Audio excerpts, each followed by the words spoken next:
좌우 앞들 한번 인사하겠습니다. 하나님이 당신과 함께 하십니다.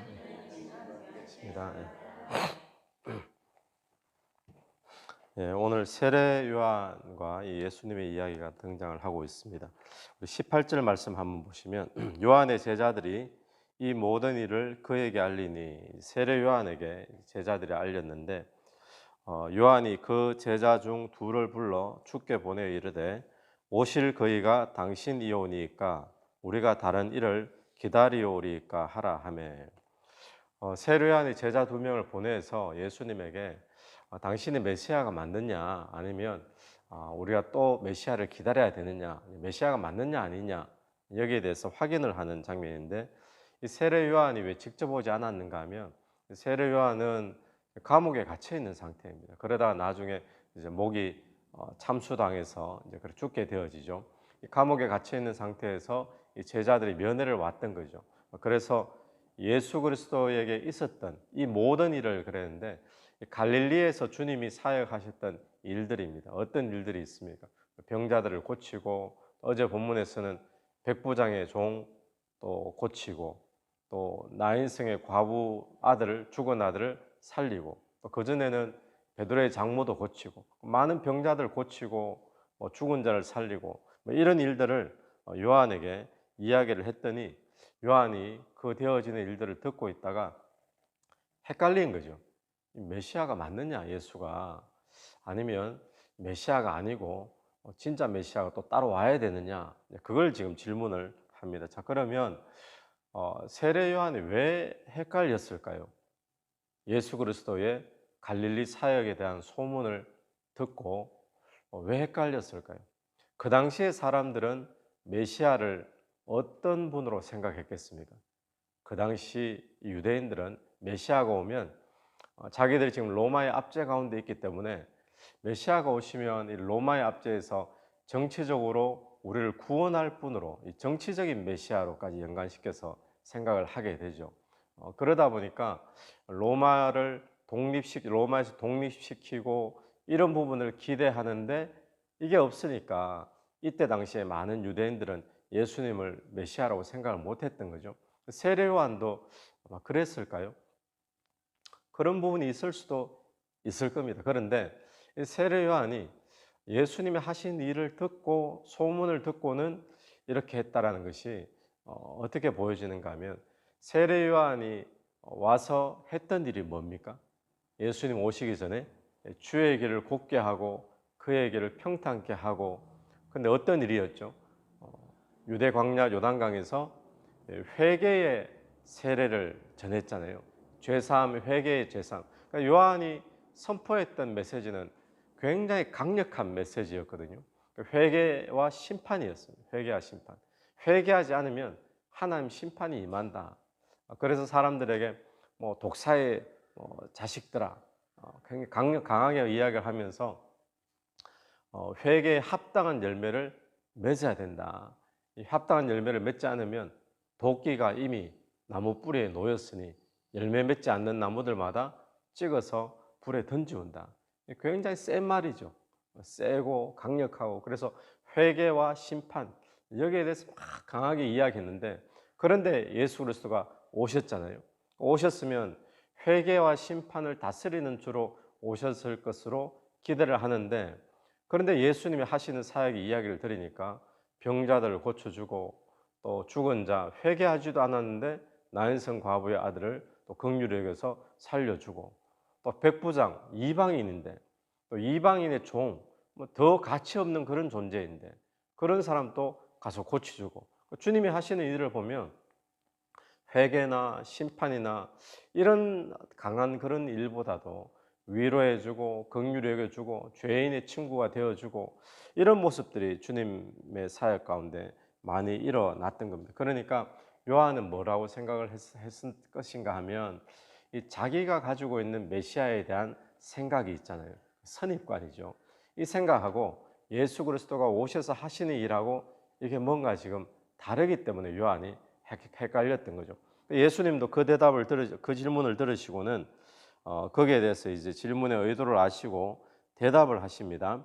21절 말씀 보시면 마침 그때에 예수께서 질병과 고통과 악귀 들린 자를 많이 고치시며 또 많은 맹인을 보게 하신지라. 제자들이 와서 요한의 제자들이 질문을 하는 그때도 주님은 지금 병자를 고치고 귀신을 쫓아내고 그 일을 하고 계셨던 거죠. 그래서 마침 22절 예수께서 대답하여 이르시되 너희가 가서 보고 들은 것을 요한에게 알리라. 보고 들은 것 지금 막 고치고 있으니까 맹인이 보며 못 걷는 사람이 걸으며 나병 환자가 깨끗함을 받으며 귀먹은 사람이 들으며 죽은 자가 살아나며 가난한 자에게 복음이 전파된다 하라. 이 이야기는 이사야서에 나오는 이야기입니다. 이사야가 예수 그리스도 탄생하기 약 700년 전의 선지자인데 메시아가 오시면 이런 일이 일어난다라고 이사야 선지자를 통해서 예언이 되었던 부분이에요. 메시아에 대해서. 그런데 예수님이 마침 그 예언대로 지금 사역을 하고 있잖아요. 그런데 이 사역 가운데 보면 나병 환자가 깨끗함을 받는 거하고 죽은 자가 살아나는 거하고 이 두 이야기는 이사야서에는 없어요. 그런데 나병 환자가 깨끗게 된다는 거 정말 큰 일이잖아요. 죽은 자가 살아나는 거 더더욱 큰 일이죠. 놀라운 일이죠. 그러니까 주님께서는 이 이사야 선지자의 말씀을 지금 그대로 이루어지는 것을 보여주는데 그것보다 더 큰 분이다라는 것을 보여주고 있는 거죠. 그래서 오늘 첫 번째 우리가 묵상해 볼 것은 무엇인가 하면 우리의 신앙이 이 세상에 살면서 헷갈릴 때가 있습니다. 이게 진짜인가 아니면 가짜인가? 내가 믿는 하나님이 정말 살아계신가? 이럴 수도 있고요. 또 하나님이 살아계시면 말씀대로 이렇게 응답하실 텐데 또 사회적으로 되어지는 일들을 보면 아닌 것 같기도 하고 신앙이 헷갈릴 때가 우리도 종종 있죠. 그리고 신앙에 오해가 생길 때도 있고 또 잘못된 어떤 신앙관을 가지게 될 때도 종종 있습니다. 그런 것들이 보면 사람들의 생각 때문에 그런 것도 일어나고 또 주변의 분위기나 상식적인 거, 사회적인 문화적인 영향 때문에 또 그런 일들 때문에 시대적인 어떤 요청 때문에 일어나는 그런 많은 신앙적인 오해, 헷갈림, 갈등 이런 부분들이 생길 때 있죠. 그럴 때 예수님께서 이사야서 말씀이 지금 이루어지고 있다라는 그 말씀을 기준으로 너희들을 보고 들은 것을 전하면 요한이 알 것이다. 그 말씀을 기준으로 지금 이야기했던 것처럼 오늘 또 이 시대에 우리의 삶 가운데 되어지는 모습을 보면서 뭔가 헷갈릴 때 다시 말씀을 기준으로 돌아가야 될 줄로 믿습니다. 그래서 말씀이 중요한 거죠. 그래서 뭔가 헷갈릴 때 누구 찾아가서 어떤 조언을 듣는데 그 조언이 상식적인 것, 사회적인 것, 문화적인 것, 시대적인 것 이런 것이 아니라 하나님의 말씀에 맞느냐. 그래서 오늘 우리가 말씀 읽는 것이 중요하고 또 묵상하는 것이 중요하고 또 공부하는 것이 중요한 줄로 믿습니다. 그래서 오늘 또 다시 한 번 더 저와 여러분이 말씀을 붙잡고 또 말씀 앞에 검증하는 그런 신앙이 되기를 간절히 바랍니다. 그리고는 예수님이 그렇게 이제 대답을 하시고 난 뒤에 세례 요한이 어떤 존재인가에 대한 이야기를 합니다. 24절부터 보니까 세례 요한이 광야에서 외치는 소리였잖아요. 그래서 사람들이 광야로 많이 몰려갔죠. 광야에는 아무것도 없는 거예요. 사람들에게 질문을 이렇게 했어요. 너희 광야에 뭘 보러 갔느냐? 갈대냐? 갈대 보러 간 거 아니죠. 바람 쐬러 간 거 아니었잖아요. 구경하러 간 거 아니고. 또 두 번째는 그러면 뭘 보러 갔느냐? 부드러운 옷 입은 사람, 화려한 옷 입고 사치하는 사람, 그런 사람 보러 갔느냐? 그러니까 인기인, 유명인, 그런 사람 온다 그래서 보러 갔느냐? 그게 아니지 않느냐? 그러면 선지자냐? 선지자가 맞는데 세례 요한에 대해서 이야기를 할 때 선지자보다도 훌륭한 자니라. 26절 마지막이죠. 선지자보다도 훌륭한 자니라.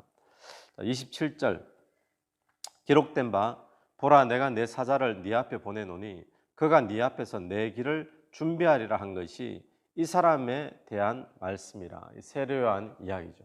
메시아의 일을 준비하는 것. 그러면서 중요한 말씀을 하십니다. 28절 내가 너희에게 말하노니 여자가 낳은 자 중에 요한보다 큰 자가 없도다. 여자가 낳은 자, 그러니까 이 세상에 지금 인생들 가운데 요한보다 큰 자가 없다. 여러분 이 말 어떻게 생각하십니까? 요한보다 큰 자가 없는 것 같습니까? 아니면 우리가 볼 때 요한보다 큰 자가 많은 것 같은데, 성경 속에서만 봐도 모세 어떻습니까? 모세도 그렇고 또 뭐 엘리야, 뭐 그죠? 또 이사야 선지자, 뭐 예레미야 선지자, 참 위대하고 놀라운 선지자들 많잖아요. 주의 종들 모세 같은 사람, 뭐 위대한 지도자 여호수아. 그런데 요한은 와서 별로 한 것도 없는 것 같은데, 여자가 낳은 자 중에 요한보다 더 큰 자가 없다. 요한이 한 거는 뭐죠? 뭐였습니까? 금방 27절에 읽었던 것처럼 내 길을 준비하리라. 네 앞에서 메시아의 길을 준비한 거죠. 어떻게 준비했습니까? 주의 길을 어떻게 예배했죠? 회개의 세례를 전한 것이죠. 회개하고 심판 이제 있다는 거. 그러니까 세례 요한이 와서 한 것은 메시아의 길을 예비하고 길을 곱게 했는 것인데, 그것은 회개해라, 죄 사함의 회개의 세례를 전한 것이죠. 그러니까 우리가 이렇게 생각할 수도 있습니다. 많은 사역들 가운데 사람들에게 이적을 행하고 뭐 홍해를 가르고 뭐 이스라엘 백성을 출애굽시키고 또는 뭐 하늘에서 불이 임하게 하는 엘리야처럼 그런 수많은 기적들, 이적들이 있지만, 그것보다 많은 사람들에게 참으로 복되게 하고 또 그 사람들에게 더 중요한 것은 그들로 하여금 회개케 하는 것이다라고 그렇게 생각해 볼 수도 있는 거죠. 그러니까 회개라는 것이 얼마나 귀한 것인가. 여러분, 오늘 또 우리의 삶에 주님이 역사하도록 또 주의 길을 곱게 하고 또 주의 길을 준비하는 것, 그것은 바로 오늘 우리의 삶의 회개인 줄로 믿습니다. 회개하는 삶이 되어질 때 내 안에 계시는 주님이 역사하시는 그런 복된 하루가 될 줄로 믿습니다. 회개가 그렇게 중요하다. 그래서 회개를 전한, 주의 길을 곱게 한 그 세례 요한을 여자가 낳은 자 중에 가장 크다라고 이야기를 한 것입니다. 그런데 그 다음 말에 그러나 하나님 나라에서는 극히 작은 자라도 그보다 크니라. 근데 하나님 나라에서는 지극히 작은 자도 세례 요한보다 크다 그러는 거예요. 이 말은 그럼 무슨 이야기죠? 세례 요한을 과소평가하는 이야기라기보다도 하나님 나라에서는 그랬잖아요. 이 하나님 나라는 뭡니까? 어디 있습니까? 예, 하늘나라도 하나님 나라고, 또 하나님 나라는 여기 있다 저기 있다가 아니라 그랬잖아요. 그러니까 하나님 나라는 공간이 될 수도 있지만 공간의 개념보다도 몇 가지 조건이 있죠. 나라를 이루기 위한 제일 중요한 조건이, 하나님 나라는 하나님의 다스림, 하나님의 통치하심, 이게 하나님 나라죠.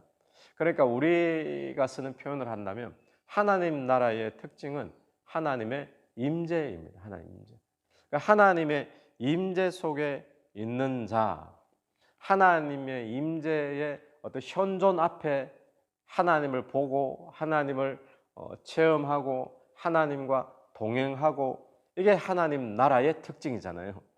하나님 나라가 이미 시작되었습니다. 우리 시대에도 시작되었는데, 그렇다고 해서 모든 사람들이 다 하나님 나라를 누리느냐? 그건 아니지 않습니까? 하나님 나라가 이미 시작되었는데 하나님 나라를 누리는 자는 누구이죠? 하나님의 임재 속에 있는 자들이죠.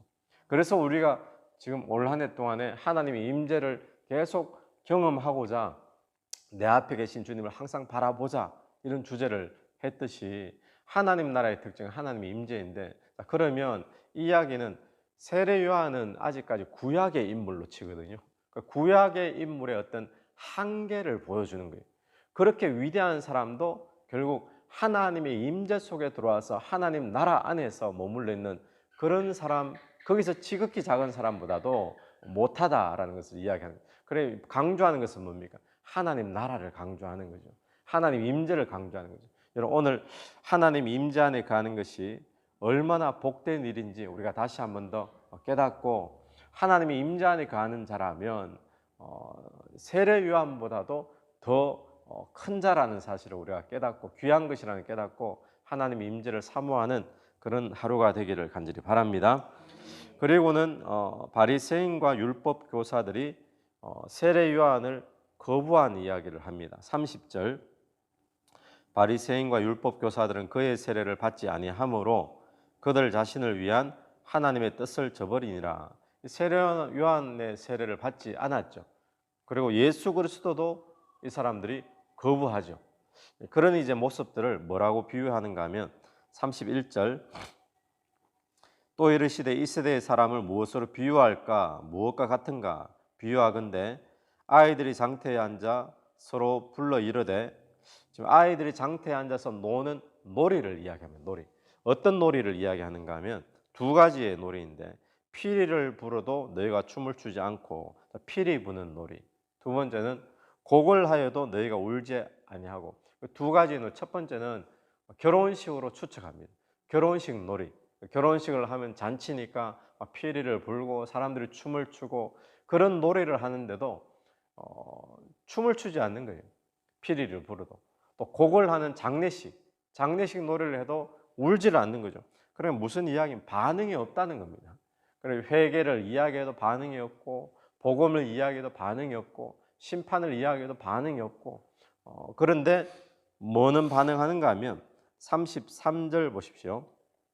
세례 요한이 와서 떡도 먹지 아니하고 포도주도 마시지 아니하며 세례 요한의 특징은 금욕주의적인 생활을 했잖아요. 광야에서. 그래서 뭐 약대 털옷 입고 석청 먹고 메뚜기 먹고 이렇게 이제 가장 심플한 그런 이제 삶을 살았는데 그런 모습을 보고는 사람들이 귀신 들렸다라고 이야기했어요. 근데 예수님이 오셨어요. 34절. 인자는 와서 예수님이 오셔서 먹고 마시고 뭐 그렇게 죄인들하고도 같이 식사하고 이러니까 그때는 사람들이 뭐라고 하는가 하면 먹기를 탐하고 포도주를 즐기는 사람이요 세리와 죄인의 친구로다. 지금 세례 요한은 아주 금욕적으로 생활하니까 저 귀신 들렸다 이렇게 비판하고 예수님 와서 먹고 마시고 또 죄인들과도 만나고 이러니까 먹기를 탐하는 사람이다. 뭐 포도주를 즐기는 술 취하기를 좋아하는 사람이다. 그리고는 세리와 죄인의 친구다. 또 이렇게 비판하는. 그러니까 이러면 이런다고 비판하고 또 저러면 저런다고 비판하고 그리고 복음이나 말씀에 대해서는 반응도 없고 이게 지금 이 세대의 모습이라는 겁니다. 그런데 오늘 우리가 사는 세대 모습하고도 많이 비슷하지 않습니까? 복음에 별 반응 없어요. 진리에 대해서도 별 반응이 없어요. 오늘 교회 안에서도 얼마든지 그런 모습 쉽게 찾아볼 수 있잖아요. 사람들이 이러면 이런다고 비판, 저러면 저런다고 비판은 강하게 막 나타나는데 복음 앞에, 말씀 앞에 또 하나님께서 우리에게 주시는 권명과 또 어떤 교훈, 뭐 경고, 회개 이런 것 앞에서는 별 반응도 없는 모습이 오늘 우리의 모습이 아닌가 한번 돌아보시면서 오늘 우리의 삶이 말씀 앞에 반응하는 그런 복된 삶이 되었으면 좋겠습니다. 오늘 세 가지 나누는데 정리하면 첫 번째는 신앙이 헷갈릴 때 있습니다. 그럴 때 말씀을 다시 한 번 더 붙잡고 말씀 기준 삼고 말씀으로 검증되어져야 될 줄로 믿습니다. 또 두 번째는 이 세상에 큰 자가 무엇인가? 세례 요한보다 큰 자가 있다는데 바로 하나님의 임재 속에 가는 자인 줄로 믿습니다. 하나님의 임재가 그만큼 중요하다라고 생각하고 오늘 또 임재를 사모하십시오. 세 번째 우리가 묵상한 것은 말씀 앞에 반응하는 신앙이 돼야 되겠다. 하나님 말씀이 오늘 큐티를 통해 설교를 통해 나에게 경고를 하시고 회개를 촉구하고 그러면 그냥 듣고 끝이 아니라 거기에 반응해서 회개함이 있고 또 돌이킴이 있는 또 복음에 반응하는 그런 저와 여러분의 삶이 되기를 간절히 바랍니다. 같이 한번 기도드리겠습니다. 하나님 은혜를 감사합니다. 우리의 신앙이 내 선입관 때문에 또 세상의 상식과 사회적인 또 역량 때문에 헷갈리게 되어질 때 다시 말씀 붙잡는 삶이 되기를 원합니다. 하나님 세상의 어떤 일들 사역보다도 하나님의 임재 속에 머무는 자 참으로 복된 줄로 믿습니다. 오늘도 하나님의 임재를 사모하는 하루 되게 도와주시고 또 세상에 반응하기보다 말씀 앞에 반응하고 하나님 주시는 교훈과 또 회개와 복음 앞에 반응하는 오늘 하루 될 수 있도록 도와주시옵소서. 예수님 이름으로 기도드립니다. 아멘. 오늘도 예수 이름으로 승리하시는 하루 되길 바랍니다.